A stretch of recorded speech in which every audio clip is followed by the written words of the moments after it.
Hello नमस्कार, जय हिंद साथियों। स्वागत करता हूं आपका A to Z के इस ऑनलाइन प्लेटफॉर्म में। दोस्तों, जैसे कि पता है आपको कि आज हमारे यहाँ हरेली पर्व है। हमारे छत्तीसगढ़ का जो पहला पर्व होता है उसे हम हरेली पर्व के नाम से जानते हैं। यह श्रावण अमावस्या को मनाया जाता है। इस दिन क्या होता है, तो जैसे कि आपको पता है हमारे छत्तीसगढ़ में जो मेजर पॉपुलेशन है वो कृषि का काम करती है। मतलब हमारे छत्तीसगढ़ जो मेजर पॉपुलेशन है वो कहीं ना कहीं किसान फैमिली से बिलोंग करती है। तो जो किसान होते हैं वो किसान आने वाले टाइम समय में या फिर टाइम में जो भी उपकरण यूज होने वाले हैं उन उपकरणों की आज पूजा करते हैं। फिर उसके बाद आज से मतलब हमारी जो कृषि है वो स्टार्ट होती है श्रावण अमावस्या। कब? तो हरेली पर्व के बाद से। और इस दिन बच्चे क्या खेलते हैं, तो गेड़ी खेल खेलते हैं। चलिए अब हम अपने टॉपिक पे आते हैं, और जो आज का हमारा टॉपिक है उस टॉपिक का नाम है नेशनल और इंटरनेशनल करंट अफेयर। जुलाई मंथ में जो भी इवेंट हुए हैं सारे इवेंट को हम देखने वाले हैं। नेशनल और इंटरनेशनल सारी चीजें आपको आज यहां पे क्लियर हो जाएंगी। चलिए पहली स्लाइड। भारतीय पुरुष क्रिकेट टीम का नया कोच अभी किसे बनाया गया है? भारतीय पुरुष क्रिकेट का बताइए नया कोच कौन बना है? इसका जो राइट आंसर हो जाएगा वो हो जाएगा यहाँ पे गौतम गंभीर। आपको याद रखना है कौन? गौतम गंभीर। देखिए अगर आपने पढ़ लिया है, पहले पढ़ लिया करंट अफेयर वगैरह, तो यहाँ पे आप रिवीजन कर सकते हैं। यहाँ पे क्वेश्चन लिखी हुई है, जो चीजें लिखी हुई है उसका आपको आंसर बता देना है। अगर नहीं पढ़े हैं तो इतना सा सुनते बस जाइएगा, सारी चीजें आपको याद हो जाएंगी। तो पुरुष क्रिकेट टीम का नया कोच गौतम गंभीर। अभी क्या हुआ था, तो जैसे पता है कि आईपीएल हुआ था। आईपीएल में कौन जीता, तो वो लोग कोलकाता नाइट राइडर्स जीती। कोलकाता नाइट राइडर्स में आपको ये पता है कौन कोच था, तो गौतम गंभीर ही थे। और भारतीय पुरुष क्रिकेट टीम का भी नया कोच इन्हीं बनाया दिया गया है। उसके बाद देखिए भारतीय फुटबॉल क्रिकेट टीम का नया कोच किसे बनाया गया है? भारतीय फुटबॉल क्रिकेट टीम का, दोनों पुरुष है, ठीक है, पुरुष मतलब पुरुष क्रिकेट टीम और पुरुष फुटबॉल टीम, ठीक है, इसमें भी पुरुष रहेंगे। ठीक है, बताइए कौन बना है? तो आपको यहां पे याद रखना है मनोलो मार्कल। क्या? मनोलो मॉर्कल। मॉर्कल आपको याद रखना है इनका नाम। फुटबॉल में तो मनोलो मॉर्कल या फिर क्रिकेट में तो आपको गौतम गंभीर। उसके बाद देखिए आर्थिक सर्वेक्षण 2023-24 जीडीपी ग्रोथ रेट इंडिया की कितनी रही है? आर्थिक सर्वेक्षण 2023-24 में भारत की विकास दर कितनी रही है जीडीपी की, ये बताइए। चलिए कितनी रही है? 8.2% रही है। ठीक है, 8.2%। हुआ क्या था, सारे जो डेटा है वो डेटा नहीं आए थे क्योंकि चुनाव होने वाला था। अभी सारी चीज इकोनॉमिक सर्वे भी आया है, बजट भी आया था। उस टाइम पे अंतरिम बजट था, अभी बजट आया हुआ है। ठीक है, तो हमारी जो जीडीपी ग्रोथ रेट थी वो कितनी थी? 8.2%। उसके बाद देखिए हेनले पासपोर्ट इंडेक्स, इसमें क्या हो, ये क्या करता क्या काम है, तो देखिए यहाँ पे लिखा हुआ पासपोर्ट, मतलब पासपोर्ट से रिलेटेड कि आखिर कौन से देश का पासपोर्ट कितना स्ट्रांग है। ठीक है, तो जो फर्स्ट कंट्री है जिसका पासपोर्ट बहुत ज्यादा स्ट्रांग है, तो आपको याद रखना है कौन सा? सिंगापुर। क्या? सिंगापुर फर्स्ट नंबर पे है। ठीक है, और भारत का रैंक अगर आपसे पूछ लेता है तो 82वां स्थान जो है वो है हमारे प्यारे से भारत का। ठीक है, तो कहाँ का पासपोर्ट या फिर वीजा कितना स्ट्रांग है ये बताता है कौन है, तो ये हेनले पासपोर्ट इंडेक्स बताता है। तो फर्स्ट नंबर पे अगर आपसे कोई पूछेगा तो याद रखना है सिंगापुर, और उसके बाद 82वां स्थान जो है वो है हमारे इंडिया का। उसके बाद देखिए सर्वश्रेष्ठ कृषि राज्य पुरस्कार किसे मिला है, बताइए। अगर आपको आता होगा तो, नहीं आता कोई बात नहीं। जो सर्वश्रेष्ठ कृषि राज्य पुरस्कार मिला है वो मिला है महाराष्ट्र राज्य को। किसको? महाराष्ट्र राज्य को। उसके बाद देखिए एसडीजी इंडिया इंडेक्स 2023-24 में कौन सा राज्य नंबर 1 पे था, आपको बताना है। क्या? एसडीजी मतलब sustainable development goal India index. ये क्या, तो ये क्या देखता है कि सतत विकास सूचकांक में कौन सा राज्य प्रथम स्थान पर है, ये बताइए। मतलब वहां पे जो भी कंटिन्यू ग्रोथ के लिए चाहिए वो राज्य में कौन सा राज्य प्रथम स्थान है। इसमें बहुत सारी चीजें देखी जाती है, शिक्षा देखा जाता है, एजुकेशन देखा जाता है, हेल्थ देखा जाता है, इंफ्रास्ट्रक्चर देखा जाता है, बहुत सारी चीजें देखी जाती है। ठीक है, तो जो एसडीजी होते हैं वो 17 निर्धारित लक्ष्य, 17 जो लक्ष्य रहते हैं उसके बेस पे एसडीजी अपने क्या करते हैं, तो डिसाइड करता है कि आखिर जो 17 चीजें हैं, अलग अलग चीजें रहेंगी, उस पर देखा जाता है कि आखिर कौन सा राज्य कैसा परफॉर्म कर रहा है। ठीक है, तो एसडीजी इंडिया इंडेक्स 2023-24 में कर्नाटक राज्य प्रथम पर रहा है। कौन सा राज्य? तो कर्नाटक राज्य प्रथम पर रहा है। ठीक है, कौन सा राज्य? कर्नाटक राज्य फर्स्ट रैंक रहा है इसका। उसके बाद देखिए, पेरिस ओलंपिक ध्वजवाहक कौन है ना, जो अभी जैसे कि आपको पता है कि पेरिस ओलंपिक चल रहा है, इसमें ध्वजवाहक का नाम पूछ लेते हैं, वो आपको याद रखना है। और प्रयोजक कौन सी कंपनी है ये बताइए आप। देखिए, ध्वजवाहक में आपको याद रखना है पीवी सिंधु। किसका नाम? पीवी सिंधु का नाम।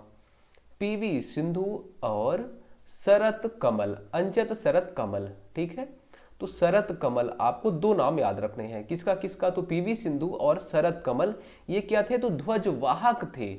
ठीक है, जब स्टार्ट होता है, जब कोई भी ओलंपिक स्टार्ट होते हैं तो कुछ ध्वजवाहक होते हैं, जब एंड होता है उस टाइम भी ध्वजवाहक होते हैं। ठीक है, हर कंट्री के। तो हमारे इंडिया से कौन कौन? तो पीवी सिंधु और शरत कमल। प्रयोजक कौन सी कंपनी थी? तो आपको याद रखना है बीपीसीएल। कौन? बीपीसीएल कंपनी जो थी वो प्रयोजक थी इसकी, है मतलब। ठीक है, उसके बाद देखिए, मुख्यमंत्री माझी लड़की बहन योजना और मुख्यमंत्री भाऊ योजना कौन से राज्य सरकार ने शुरू की है? कौन से राज्य में शुरू की है ये आपने बता दीजिए। कौन सी योजना बताइए। देखिए, मुख्यमंत्री माझी लड़की बहन योजना पहला और मुख्यमंत्री भाऊ योजना एक ही राज्य सरकार ने शुरू किया है। बताइए कौन सी? आपको याद रखना है महाराष्ट्र में ये शुरू किया गया है। कहां पे? महाराष्ट्र में ये शुरू किया है, महाराष्ट्र सरकार ने इसे शुरू किया है। उसके बाद देखिए, T20 वर्ल्ड कप, अभी हाल ही में T20 वर्ल्ड कप हुआ था, इसमें विजेता कौन सी टीम थी बताइए। उसके बाद अगर आपको विजेता पता है तो चलिए उप विजेता भी बता दीजिए। उप विजेता कौन सी टीम थी? विजेता टीम के कप्तान कौन? उप विजेता टीम के कप्तान कौन, ये आपको बताना है। और जो फाइनल मैच हुआ था उसमें मैन ऑफ द मैच कौन था? मैन ऑफ द मैच कौन था? मैन ऑफ द मैच और मैन ऑफ द सीरीज कौन? मैन ऑफ द सीरीज कौन इसमें बना है, ये बताइए आप। चलिए, इसके अलावा आपको एक चीज और बताना है कि आखिर इंडिया से कौन कौन से प्लेयर T20 से संन्यास लिए हैं, ये भी बताना है आपको। चलिए, विजेता कौन सी टीम? तो हमारी इंडिया टीम, भारतीय टीम विजेता बनी है यहां पे, भारत। ठीक है, कप्तान कौन? तो रोहित शर्मा। कौन? रोहित शर्मा। उपविजेता कौन? तो उपविजेता साउथ अफ्रीका या फिर दक्षिण अफ्रीका, दक्षिण अफ्रीका। ठीक है, इसके कप्तान कौन? तो एडम मरकाम। ठीक है, एडम मार्क्रम ऐसा करके इनका नाम है। ठीक है, उसके बाद देखिए, मैन ऑफ द मैच कौन? तो man of the match Virat Kohli. कौन? Virat Kohli man of the match बने थे फाइनल में। और मैन ऑफ द सीरीज कौन बना था? तो जसप्रीत बुमराह। कौन? जसप्रीत बुमराह। संन्यास कौन कौन लिए हैं? तो यहां पे आपको याद रखना है रोहित शर्मा। कौन? रोहित शर्मा पहला। ठीक है, फिर विराट कोहली, तीन प्लेयर संन्यास लिए हैं जो कि बहुत अच्छे अच्छे प्लेयर, विराट कोहली, रोहित शर्मा और इसके अलावा रविंद्र जडेजा। रविंद्र जडेजा किससे संन्यास लिए हैं? तो T20 से। ठीक है, जडेजा। ये तीन प्लेयर T20 से संन्यास ले चुके हैं।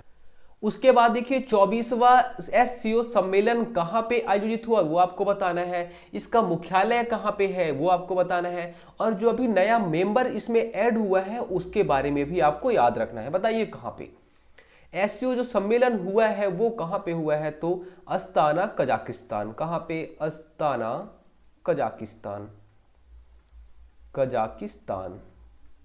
ठीक है, इसका जो हेडक्वार्टर है वो कहां पे है? तो हेडक्वार्टर भी आपको याद रखना है। हेडक्वार्टर कहां पे है? बीजिंग चीन में। कहां पे? बीजिंग चीन में।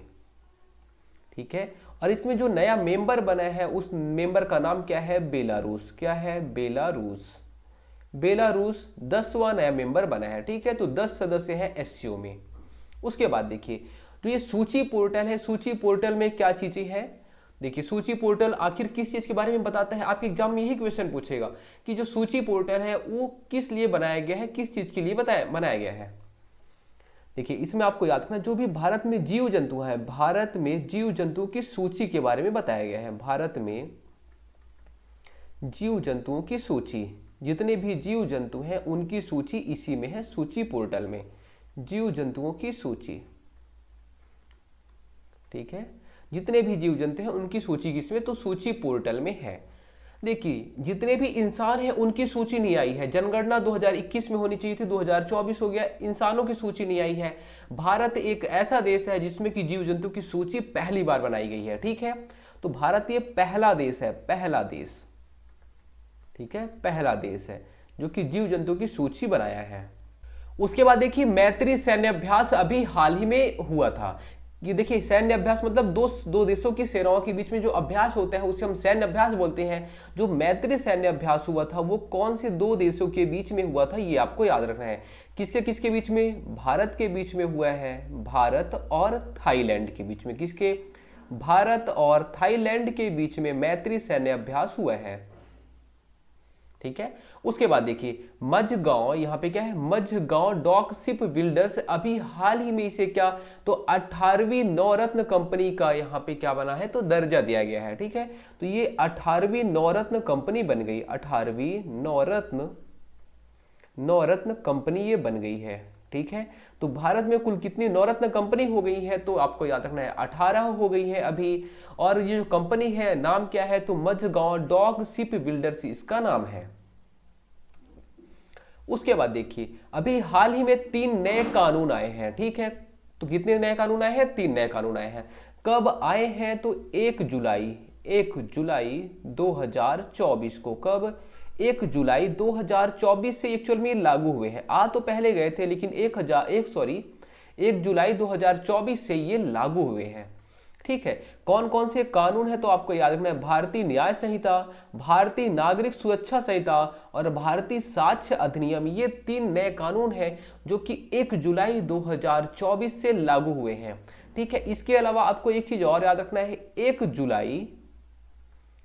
जुलाई 2017 से क्या लागू हुआ था, तो 1 जुलाई 2017 से जीएसटी लागू हुआ था। क्या लागू हुआ था, जीएसटी लागू हुआ था 1 जुलाई 2017 से। और 1 जुलाई 2024 से क्या लागू हो गया, तो 3 नए कानून लागू हो गए, भारतीय न्याय संहिता, भारतीय नागरिक सुरक्षा संहिता और भारतीय साक्ष्य अधिनियम। उसके बाद देखिए राइनोस परियोजना, ये क्यों लाई गई है। राइनो मतलब क्या होता है, तो आप बोलोगे गैंडा। क्या होता है, गैंडा। तो गैंडों को बचाने के लिए क्यों राइनोस परियोजना लाई गई है। हो क्या रहा है, तो जो गैंडा होते हैं उनकी जो सींग होती है, वो सींग उनको मारा जाता है और जो उनकी सींग होती है वो बहुत क्या होती है, तो कॉस्टली जाती है। तो उसको बेच के लोग क्या करते हैं, पैसा कमाते हैं। तो अब क्या किया है, जो गैंडा है, गैंडे की सींग में, जो गैंडा है तो गैंडा के सींग में क्या लगाया जाएगा, तो रेडियोधर्मी पदार्थ लगाए जाएंगे। तो गैंडा के सींग पर रेडियोधर्मी पदार्थ लगाया जाएगा, रेडियोधर्मी पदार्थ लगाया जाएगा। अब ये लगाने से होगा क्या, तो जो इनका सींग जिसको बेच के लोग पैसा कमाते थे, अब उसकी कोई वैल्यू नहीं, क्योंकि ये क्या हो जाएगा, थोड़ा सा इसमें पॉइजन आ जाएगा, मतलब ये किसी काम का नहीं रहेगा अब। ठीक है, तो इसलिए अब इसके शिकार पर रोक लगाने के लिए, गैंडे के शिकार पर रोक लगाने के लिए राइनोस परियोजना लागू की गई है। फिर उसके बाद देखिए एनटीआर भरोसा पेंशन योजना। क्या है, एनटीआर भरोसा पेंशन योजना, कौन सी राज्य सरकार ने इसे लागू किया है, ये बताइए आप। एनटीआर भरोसा पेंशन योजना कौन सी राज्य सरकार, तो आपको याद रखना है आंध्र प्रदेश की जो सरकार है। कहाँ की, आंध्र प्रदेश की जो सरकार है उसने लागू किया है, आंध्र प्रदेश की सरकार ने इसे लागू किया है। ठीक है, आंध्र प्रदेश की सरकार ने इसे लागू किया है। और किसके नाम पर की गई है, तो जो आंध्र प्रदेश के अभी कौन है सीएम, तो बोलोगे वहां के जो सीएम है चंद्रबाबू नायडू। कौन है, चंद्रबाबू जो नायडू जी हैं, ये अपने ससुर, कौन, अपने ससुर एनटीआर के नाम पर एनटीआर भरोसा पेंशन योजना लागू किए हैं। ठीक है, तो चंद्रबाबू नायडू जी अपने ससुर के नाम पर, ससुर जी के नाम पर ये योजना लागू किए हैं। उनका नाम क्या था, एनटीआर। कहां पे लागू की गई है, तो आपको याद रखना है आंध्र प्रदेश। ये सबसे इंपॉर्टेंट फैक्ट है, इसका आपको याद रखना है। उसके बाद देखिए झारखंड के नए मुख्यमंत्री बने हैं, अभी हाल ही में झारखंड के मुख्यमंत्री कौन बने हैं, तो आपको याद रखना है हेमंत सोरेन जी। कौन बने हैं? हेमंत सोरेन। हेमंत सोरेन, ठीक है। हेमंत सोरेन जब चुनाव होता है उस टाइम में बनते हैं। उसके बाद फिर कौन बन जाता है? तो चंपई सोरेन बन जाते हैं। कौन? चंपई सोरेन। चंपई सोरेन। उसके बाद फिर से हेमंत सोरेन बन जाते हैं, ठीक है। हेमंत सोरेन पहले कौन? तो जब चुनाव होता है हेमंत सोरेन जीतते हैं। ये जो इनकी पार्टी है झारखंड मुक्ति मोर्चा, वो फिर झारखंड मुक्ति मोर्चा से ही चंपई सोरेन को बना दिया जाता है। उसके बाद में फिर कुछ टाइम बाद फिर से कौन बन जाते हैं? तो हेमंत सोरेन जी। आपको याद रखना है हेमंत सोरेन। चलिए, इसके अलावा आपको कुछ कुछ चीजें और याद रखनी है। सिक्किम के मुख्यमंत्री कौन है? सिक्किम के मुख्यमंत्री बताइए। उड़ीसा के मुख्यमंत्री बताइए कि उड़ीसा के मुख्यमंत्री कौन है। और अरुणाचल प्रदेश के मुख्यमंत्री कौन है? इतने आपको सीएम का नाम बताना है। सिक्किम के मुख्यमंत्री कौन? तो प्रेम सिंह तवांग। कौन? प्रेम सिंह तवांग, ठीक है। तो यहां पे आप कैसे याद करोगे? कम, सिक्किम है ना, कम है यहां पे, तो कम प्रेम करो, प्रेम कम करो, पढ़ाई ज्यादा करो। उसके बाद देखिए ओडिशा। ओडिशा में कौन? तो आपको पता है हमारा जो पड़ोसी राज्य है एमपी, मध्य प्रदेश। मध्य प्रदेश में कौन है? तो मोहन यादव है। तो ओडिशा में भी मोहन ही है, लेकिन मोहन चरण मांझी जी हैं। कौन है? मोहन चरण मांझी। मोहन चरण मांझी। और अरुणाचल प्रदेश में कौन है? तो अरुणाचल प्रदेश में है पेमा खांडू जी। कौन है? पेमा खांडू। ब्रिटेन के नए प्रधानमंत्री का नाम बताना है। ब्रिटेन में अभी नए जो प्रधानमंत्री हैं वो कौन बने हैं? नाम क्या है? तो क्रिएर स्टारमर। क्या है? क्रिएर स्टारमर। स्टारमर अभी ब्रिटेन के नए प्रधानमंत्री बने हैं। उसके बाद देखिए नेपाल के नए प्रधानमंत्री अभी हाल ही में कौन बने हैं। नेपाल में तो ऐसा होता है कि हर 3 महीने, 4 महीने, 8 महीने बाद नए नए प्रधानमंत्री पैदा हो जाते हैं, ठीक है। यहां पे कौन बने हैं? तो केपी शर्मा ओली जी। कौन? केपी शर्मा ओली जी। केपी शर्मा ओली जी यहां पे बने हैं प्रधानमंत्री। जैसे आपको पता है कि प्रधानमंत्री में ऐसा होता है कि वहां पे तख्ता पलट हो जाते हैं, कभी ये कभी वो, वैसे ही हमारे भारत जैसा नहीं है कि 5 साल कोई टिक पाए। तो नेपाल में केपी शर्मा ओली जी। ब्रिटेन के प्रधानमंत्री कौन? तो क्रिएट स्टारमर है। ऑपरेशन जज्बा आखिर इसका संबंध किस चीज से है? तो देखिए अभी आपको याद रखना है आईटीबीपी। आईटीबीपी आप जानते होंगे, भारतीय, आई मतलब इंडियन, टी मतलब तिब्बत, बी मतलब बॉर्डर और पी मतलब पुलिस। तो भारतीय तिब्बत बॉर्डर या फिर सीमा पुलिस के द्वारा ये जो ऑपरेशन है वो शुरू किया गया था। क्यों शुरू किया गया था? तो जो भारतीय तिब्बत सीमा पे, कहाँ पे? तो बहुत लंबा सा एक बॉर्डर है, आपको पता है भारतीय तिब्बत बॉर्डर बहुत लंबा सा है। तो उसके बीच में क्या हुआ था? तो यहाँ पे पता चला कि अच्छा यहाँ पे क्या है? तो सोना, यहाँ पे बहुत सारा सोना है। कहाँ पे? तो वहाँ पे सोना जब्त करने का काम किया गया। कहाँ पे? लद्दाख में। कहाँ पे? लद्दाख में। लद्दाख में यहाँ पे ऑपरेशन जज्बा के तहत में 108 किलो सोना जब्त किया गया। कितना? 108 किलो सोना जब्त किया गया। कहाँ पे? तो लद्दाख में। कौन से ऑपरेशन के तहत में? तो ऑपरेशन जज्बा के तहत लद्दाख में 108 किलो सोना जब्त किया गया। कौन जब्त किया गया? तो कौन जब्त किया? तो आपको याद रखना है आईटीबीपी द्वारा, इंडियन तिब्बत बॉर्डर पुलिस के द्वारा ये ऑपरेशन चलाया गया और ये सोना जब्त कर दिया गया। अब है अस्मिता योजना। अस्मिता योजना की शुरुआत किसने किया? बस यही आपके एग्जाम में क्वेश्चन पूछ सकता है। अस्मिता योजना की शुरुआत किसने किया? तो भारतीय शिक्षा मंत्रालय ने। किसने? शिक्षा मंत्रालय ने। भारतीय शिक्षा मंत्रालय ने अस्मिता योजना की शुरुआत की। शिक्षा मंत्रालय द्वारा अस्मिता योजना की शुरुआत की गई। उसके बाद देखिए ऑर्डर ऑफ सेंट एंड्रू। यहां पे क्या है? Andrew. Andrew the apostle the First call. ये एक्चुअल में एक पुरस्कार है। आखिर ये पुरस्कार है कहां का ये आपको बताना है, और किसे मिला ये भी आपको बताना है। कौन सा पुरस्कार? Order of Saint Andrew the Apostle of the First Call. हमारे यहाँ के ही पुरस्कार अच्छे हैं, परमवीर, पद्मश्री, है ना, इतने सारे पुरस्कार है, बहुत अच्छे अच्छे प्यारे प्यारे से पुरस्कार है। देखिए इतना बड़ा नाम रखने की क्या ही जरूरत है। ये कहाँ का पुरस्कार है? तो आपको याद रखना है कि ये रूस का पुरस्कार है। कहाँ का? रूस का। और किसको मिला है? तो ये 2019 में ही प्रधानमंत्री मोदी जी को मिल चुका था, लेकिन उनके पास टाइम नहीं था। मतलब उसके बाद से क्या, कोविड आ गया था। टाइम तो बहुत रहता है उनके पास, ठीक है। तो उनको अभी हाल ही में दिया गया, 2019 में मिला था लेकिन अभी उनको मिला है, ठीक है। तो 2019 वाला ही पुरस्कार है। देखिए यहाँ पे आपको याद रखना है, नरेंद्र मोदी जी। किसको, तो नरेंद्र मोदी को मिला है ये। फिर मुख्यमंत्री मंगला पशु बीमा योजना, मुख्यमंत्री मंगला पशु बीमा योजना है जो इसकी शुरुआत किसने की है, ठीक है। कौन सी सरकार ने मुख्यमंत्री मंगला पशु बीमा योजना की शुरुआत की है, ये बताइए। और इसका उद्देश्य क्या है, इसका उद्देश्य क्या है और किसने इसे शुरू किया है, ये आपको बताना है। तो मुख्यमंत्री मंगला पशु बीमा योजना जो है वो राजस्थान की सरकार ने शुरू किया है, राजस्थान सरकार ने शुरू किया है। कौन सी सरकार, राजस्थान सरकार ने। उद्देश्य क्या है, जो भी मवेशी हैं उनका बीमा कराना, पशु बीमा योजना। तो मवेशियों का बीमा कराना, तो कौन से सरकार ने शुरू किया, तो आपको याद रखना है राजस्थान सरकार ने शुरू किया। उद्देश्य है मवेशी बीमा कराना, मवेशियों का बीमा कराना, मवेशी का बीमा कराना इसका उद्देश्य है।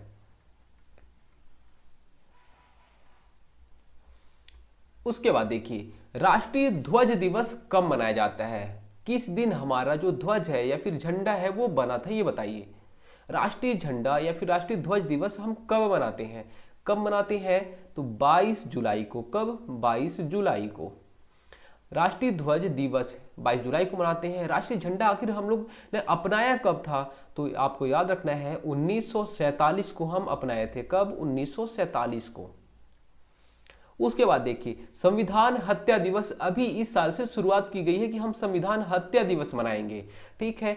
कौन से तारीख को मनाएंगे, तो आपको याद रखना है 25 जुलाई। कब, 25 जुलाई 1975 में क्या हुआ था, 1975 में एक्चुअल में क्या हुआ था, तो तीसरा आपातकाल लगा था। कौन सा आपातकाल, तो तीसरा आपातकाल, थर्ड इमरजेंसी, तीसरा आपातकाल लगा था। इस वजह से ही अभी सरकार ने बोला कि ठीक है हमारे पास भी मौका है, उस टाइम पे आपातकाल लगाए थे तो चलो हम क्या करते हैं, संविधान हत्या दिवस मना देते हैं। कब से, तो 25 जुलाई को। अब हर साल 25 जुलाई को क्या मनाया जाएगा, संविधान हत्या दिवस।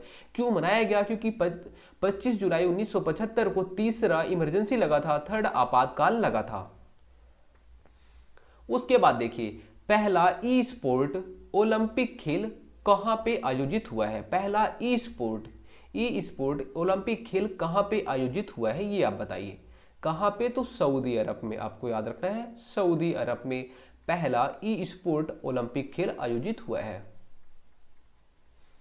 फिर विंबलडन पुरुष एकल 2024 का खिताब किसने जीता है, किसने जीता है, तो कार्लोस अल्कराज ने। कौन, कार्लोस अल्कराज ने जीता है इसको, ठीक है। विनर ये थे, और किसको हराए हैं ये फाइनल में, तो आपको याद रखना है नोवाक जोकोविच को। किसको, नोवाक जोकोविच को, नोवाक जोकोविच।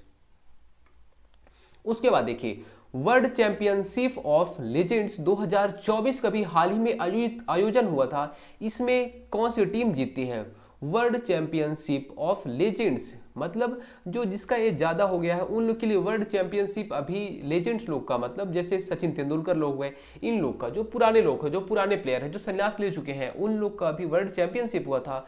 तो ये कौन सी टीम ने जीता है ये आपको बताना है। किसने जीता है, तो भारत चैंपियन ने जीता है। किसने, तो भारत चैंपियन ने जीता है, भारत लेजेंड्स ने जीता है इसे, ठीक है। तो आपको याद रखना है भारत चैंपियन ने जीता है इसे। किसको हराए हैं, तो आपको याद रखना है किसको हरा सकते हैं, अपने बेटे को हरा सकते हैं, पाकिस्तान को हरा सकते हैं। किसको, पाकिस्तान को हरा सकते हैं, पाकिस्तान को हरा के हम जीतते हैं। फिर देखिए, गांधी मंडेला पुरस्कार अभी हाल ही में किसको मिला है, कौन सा पुरस्कार, गांधी मंडेला पुरस्कार किसको मिला है। देखिए पुरस्कार कब का है, तो 2020 का पुरस्कार है जो अभी हाल ही में मिला है। किसको मिला है, तो रिगोबार्टा मोंचू को। किसको, देखिए नाम भी इनका अलग ही है, रिगोबार्टा मोंचू को मिला है ये। रिगोबार्टा मोंचू को कौन सा पुरस्कार मिला है, तो आपको याद रखना है गांधी मंडेला पुरस्कार मिला हुआ है। उसके बाद जीवन समर्थ परियोजना लॉन्च किया है, किसने लॉन्च किया है जीवन समर्थ परियोजना। चलिए आप अच्छा बताइए कि कौन सी कंपनी ऐसा है जो बीमा वाला काम करती है। कौन करता है तो बोलोगे LIC। LIC ने ही लॉन्च किया है जीवन समर्थ परियोजना। ठीक है, किसने? LIC। LIC ने क्या लॉन्च किया है? जीवन समर्थ परियोजना। फिर उसके बाद देखिए मित्र वन योजना। यहाँ पे मित्र वन है, क्या है? मित्र वन, आपको याद रखना है। मित्र वन योजना आखिर क्यों शुरू की गई? मित्र वन योजना, देखिए इसका पर्पस सीधी सी बात है कि पेड़ लगाना रहेगा। आखिर पेड़ कहाँ पे लगाएंगे? तो जो यूपी है, यूपी और नेपाल की सीमा पर। यूपी और नेपाल, आपको पता है यूपी से लगा हुआ है क्या? नेपाल राज्य, ठीक, सॉरी नेपाल देश है ना। तो यूपी और नेपाल, तो नेपाल की सीमा पर यूपी में है ना, कहाँ पे? हम नेपाल में तो लगा नहीं सकते, नेपाल वाले बोलेंगे हमारी जमीन में क्यों पेड़ लगा रहे हो, तो हम कहाँ पे लगाएंगे? यूपी में ही लगाएंगे, लेकिन नेपाल बॉर्डर में। तो मित्र वन जो योजना है वो यूपी की सीमा पर, यूपी की सीमा पर, यूपी की सीमा पर। और कौन सी सीमा पर? जहां से नेपाल टच होता है, जहां से नेपाल टच होता है वहीं बॉर्डर पे मित्र वन योजना लागू की गई है। उसके बाद देखिए नाटो शिखर सम्मेलन। अभी नाटो शिखर सम्मेलन आयोजित हुआ, तो वो कहां पे आयोजित हुआ वो आपको बताना है। कहां पे आयोजित होता है नाटो शिखर सम्मेलन वो आपको बताना है। और इसका भी नया मेंबर बना है, कौन से क्रम का? तो 32वां नया मेंबर बना है। आखिर वो 32वां नया मेंबर कौन है ये भी आपको बताना है। करंट के दोनों चीजें हैं। नाटो शिखर सम्मेलन ये कहाँ पे आयोजित हुआ तो आपको याद रखना है USA, संयुक्त राज्य अमेरिका में। USA या फिर संयुक्त राज्य अमेरिका में ये आयोजन हुआ था इसका, संयुक्त राज्य अमेरिका में। और इसके अलावा आपको ये भी याद रखना है कि जो 32वां मेंबर बना है उसका नाम क्या है? तो उसका नाम है स्वीडन का। क्या नाम है? तो बोलोगे स्वीडन इसका नाम है। जो 32वां मेंबर बना है स्वीडन। कहाँ पे आयोजन हुआ है? तो आपको याद रखना है USA में। प्रोजेक्ट परी, आखिर ये प्रोजेक्ट परी क्यों लॉन्च की गई, क्यों लाई गई है ये बताइए। कौन सा प्रोजेक्ट? प्रोजेक्ट परी क्यों लाया गया? देखिए अभी क्या होने वाला है, तो भारत में यूनेस्को की बैठक होने वाली है। किसकी बैठक? तो बोलोगे भारत में यूनेस्को की बैठक होने वाली है। किसकी? यूनेस्को की बैठक होने वाली है। यूनेस्को की बैठक होने वाली है। भारत अध्यक्षता करने वाला है यूनेस्को की, ठीक है। तो जो परियोजना है वो लाई इसलिए गई है क्योंकि जो भी बॉर्डर में, मतलब जहां पे यूनेस्को वाले आएंगे उन लोग को दिखाना तो रहेगा ही कि हाँ हमारा भारत देखिए कितना संस्कृति में समृद्ध है। तो इसलिए यहाँ पे पेंटिंग बनाई जाएगी। जो दीवारें हैं, जो सड़क के किनारे दीवारें हैं, जहाँ पे यूनेस्को के मेंबर लोग आएंगे घूमेंगे, तो आप देखेंगे दीवारों पर बहुत अच्छी पेंटिंग लगाई जाएगी, ठीक है। तो दीवारों पर पेंटिंग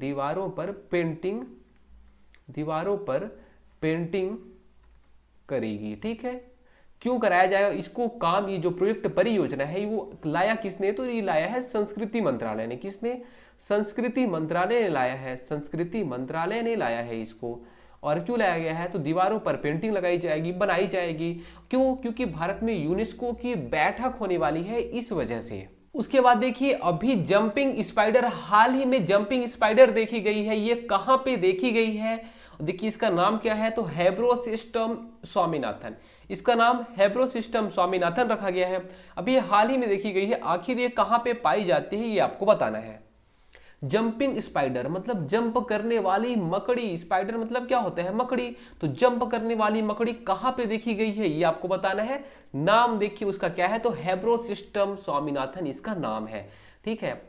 किसके नाम पर रखा गया है? तो जो स्वामीनाथन, MS स्वामीनाथन जी थे, हरित क्रांति के जो जनक है हमारे भारत के, स्वामीनाथन जी के नाम पर ही रखा गया है। इसका नाम हेब्रोसिस्टम स्वामीनाथन, ठीक है। तो हरित क्रांति के जनक स्वामीनाथन जी के नाम पर रखा गया है इस मकड़ी का नाम हेब्रोसिस्टम स्वामीनाथन, ठीक है। तो नामकरण तो आपको समझ में आ गया है। नामकरण किसके नाम पर हुआ है? तो MS स्वामीनाथन जी के नाम पर इसका नामकरण हुआ है। दूसरा चीज, ये कहां पे पाया जाता है? तो ये पश्चिमी घाट पे। कहां पे? पश्चिमी घाट। पश्चिमी घाट। अब पश्चिमी घाट कहां पे है ये तो आपको पता होना चाहिए। मान लीजिए ये हमारा भारत हो गया, ये वाला जो एरिया आपको दिख रहा है ये वाला, यहां पे है पश्चिमी घाट। तो पश्चिमी घाट में पाया जाता है जंपिंग स्पाइडर। उसके बाद देखिए पहली मिस AI का ताज अभी हाल ही में किसको मिला है? पहली मिस AI आर्टिफिशियल इंटेलिजेंस का ताज किसको मिला है ये बताइए। किसको मिला है? तो केंजा लेली को। किसको? केंजा लेली को। केंजा लेली को। केंजा लेली को पहली मिस एआई का ताज या फिर खिताब मिला है। किसको? केंजा लेली को। उसके बाद देखिए विश्व अंतरिक्ष पुरस्कार किसे मिला है? विश्व अंतरिक्ष पुरस्कार अभी हाल ही में किसको मिला है? किसको मिला है? तो आपको याद रखना है चंद्रयान 3 को। किसको? चंद्रयान 3 को अभी विश्व अंतरिक्ष पुरस्कार हाल ही में मिला है। फिर उसके बाद देखिए राष्ट्रपति भवन से दरबार हॉल का नामकरण अभी क्या हुआ है? जो राष्ट्रपति भवन है उसमें दरबार हॉल है। दरबार हॉल जिसमें लोग बात कर सकते थे, ठीक है, अपना गप्पे मार सकते थे। जो ये दरबार हॉल था उसका नामकरण हो गया है। अब इस हॉल का नाम क्या कर रख दिया गया है? तो इस हॉल का नाम रख दिया है गणतंत्र मंडप। क्या? गणतंत्र मंडप। तो दरबार हॉल का नाम जो राष्ट्रपति भवन में है, राष्ट्रपति भवन में है दरबार हॉल, और दरबार हॉल का नाम रख दिया गया है गणतंत्र मंडप। उसके बाद देखिए AIFF में 2024 की सर्वश्रेष्ठ महिला फुटबॉलर आखिर कौन बनी है? AIFF मतलब ऑल इंडिया फुटबॉल फेडरेशन में, मतलब हमारे भारत की सर्वश्रेष्ठ महिला फुटबॉलर कौन बनी है 2024 में, ये आपको बताना है। कौन बनी है? तो इंदुमती। कौन बनी है? इंदुमती। इंदुमती कथिरेशन। कौन? इंदुमती कथिरेशन बनी है। इंदुमती कथिरेशन बनी है सर्वश्रेष्ठ महिला फुटबॉलर हमारे इंडिया की, ऑल इंडिया फुटबॉल फेडरेशन। उसके बाद देखिए क्वाड देश का शिखर सम्मेलन जो भी हाल में आयोजित होने वाला है, तो इसका मेजबान देश कौन है? मतलब इसमें कौन देश यहाँ पे अध्यक्षता करने वाला है? मतलब कहाँ पे लोग जाने वाले हैं? मेजबान मतलब जैसे मान लीजिए कि आप हमारे घर में आने वाले हैं तो हम मेजबान होंगे और आप मेहमान होंगे, ठीक है। तो मेजबानी कौन सा देश करने वाला है ये आपको बताना है, और कौन कौन मेहमान आने वाले हैं, आखिर इसके सहयोगी क्वाड में कौन कौन से देश आते हैं ये भी आप बता दीजिए। क्वाड में कौन कौन से देश आते हैं बताइए। इसमें टोटल चार मेंबर है, 4 देश हैं। मेजबानी कौन करने वाला है? तो भारत इसकी मेजबानी करने वाला है। कौन? भारत। भारत मेजबानी करने वाला है। कौन से इसमें देश आते हैं? तो आपको याद रखना है भारत, USA, या फिर आप अमेरिका लिख सकते हैं यहाँ पे, अमेरिका, जापान और ऑस्ट्रेलिया। जापान और ऑस्ट्रेलिया, ये 4 देश हैं जो कि क्वाड देश में आते हैं। और मेजबानी कौन करेगा? तो इंडिया मेजबानी करने वाला है। उसके बाद देखिए खनिज और खनिज युक्त भूमि पर कर लगाने का जो विधायी अधिकार है वो किसको मिलेगा? मतलब जो खनिज जगह है, मतलब जो खनिज निकल रहा है किसी भी राज्य से, या फिर जो खनिज युक्त भूमि है वहां पे जो टैक्स लगाएगा उसको विधायी अधिकार दिया गया कि अब तुम ही टैक्स लगाओगे। ये अधिकार अभी किसने दिया है? तो सुप्रीम कोर्ट ने दिया है। किसने दिया है? ये सुप्रीम कोर्ट ने दिया है कि जो राज्य सरकारें हैं वही खनिज और खनिज युक्त भूमि पर टैक्स लगा सकती हैं, ठीक है। तो आपको क्या याद रखना है? जो खनिज वाला जगह है, मान लीजिए कि मुकुंद घाट हो गया, गेवरा माइंस हो गया, जो भी खदान हो गए, ठीक है, यहाँ पे खनिज युक्त भूमि हो गई। अब यहाँ पे जो टैक्स लगाएगा कौन लगाएगा? तो राज्य सरकार टैक्स लगाएगी। कौन लगाएगा? राज्य सरकारें टैक्स लगाएंगी जो भी यहाँ पे खनन होगा, ठीक है। तो राज्य सरकार टैक्स लगाएगी। आखिर ये किसने विधायी अधिकार इसको दिया? तो सुप्रीम कोर्ट ने बोला। किसने बोला? सुप्रीम कोर्ट ने बोला। सुप्रीम कोर्ट ने बोला कि ठीक है, जो भी खनिज युक्त भूमि होगी, खनिज होगा, उसमें टैक्स कौन लगा सकते हैं? राज्य सरकार लगाएगी। उसके बाद देखिए भारत की पहली एकीकृत कृषि निर्यात सुविधा कौन से बंदरगाह में शुरू की गई? मतलब ऐसा कौन सा बंदरगाह है जहां पे कृषि निर्यात की सुविधा शुरू की गई, ठीक है। पहली एकीकृत कृषि निर्यात सुविधा कहां, कौन से बंदरगाह से शुरू की गई? आपको याद रखना है कौन सा? तो जवाहरलाल नेहरू पोर्ट ट्रस्ट, ठीक है। कौन सा? तो जवाहरलाल नेहरू पोर्ट ट्रस्ट, ठीक है। ये है कहां पे? तो ये महाराष्ट्र में है। कहां पे है? महाराष्ट्र राज्य में। महाराष्ट्र राज्य में है। तो भारत की पहली एकीकृत कृषि निर्यात जो सुविधा है वो जवाहरलाल नेहरू पोर्ट ट्रस्ट से शुरू की गई। और कहाँ पे है ये? तो महाराष्ट्र में है। इसका जो नाम है जवाहरलाल नेहरू पोर्ट ट्रस्ट का, इसका नाम क्या है? तो इसका दूसरा भी नाम है नहावा सोवा, नहावा सेवा, या फिर सोवा भी बोला जाता है, नहावा सोवा पोर्ट, ठीक है। उसके बाद देखिए आज की last slide, tax free slab अब कितने, आप मान लीजिए आपकी कितनी इनकम होती है, उस इनकम के बेस पे आप पे टैक्स लगता है।